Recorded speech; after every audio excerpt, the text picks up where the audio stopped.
కోటిలో lab technician అభ్యర్థులు ధర్నా నిర్వహించారు.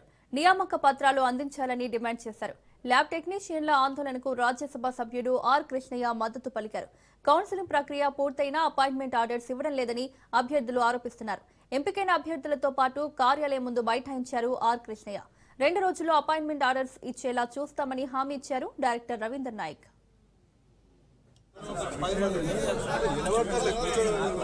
ఏదో ఒకటి చెప్పి ఇలాంటి అనవసరమైన మీరు వేరు కాదు, నేను వేరు కాదు, వేరు కాదు, మనం కూడా ఒకే మట్టి వినండి. నేను చెప్తున్నా వినండి, మీ మనిషిగా చెప్తున్నా వినండి.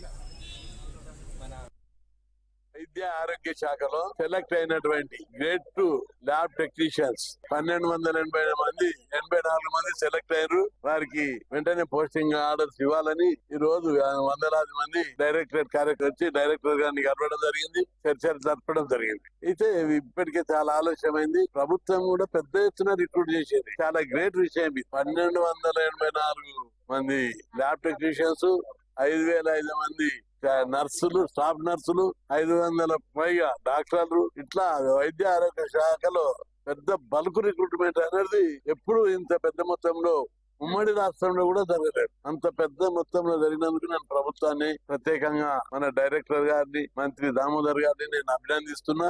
అయితే ఈ కొద్దిగా ఎన్నికలు రావడం, సెలెక్ట్ అయిన వాళ్ళందరూ దాదాపు 2-3 నెలల నుంచి వెయిట్ చేస్తున్నాం. పంచాయత్ రాజ్ కోడ్ రావడం, అన్ని ఎన్నికల కోడ్ రావడం, బై ఎలక్షన్ కోడ్ రావడం తోటి ఆగిపోయిండే. ఇప్పుడు డైరెక్టర్ గారు హామీ ఇచ్చాడు, శనివారంలోగా ఎలక్షన్ కోడ్ రాకముందే నిర్దిష్టమైన డేట్ శనివారం శనివారంలోగా మీకు అందరికి ఆర్డర్ ఇస్తా అని చెప్పి డైరెక్టర్ రవీందర్ నాయక్ గారు మంత్రి గారి ఆదేశాల మేరకు హామీ ఇవ్వడం జరిగింది. తప్పనిసరి శనివారం లోపలే 4 రోజుల లోపల వీళ్ళకి ఆర్డర్స్ ఇచ్చేస్తాం పోస్టింగ్ అని చెప్పి మంత్రి గారు ఆదేశాలు ఇచ్చారు.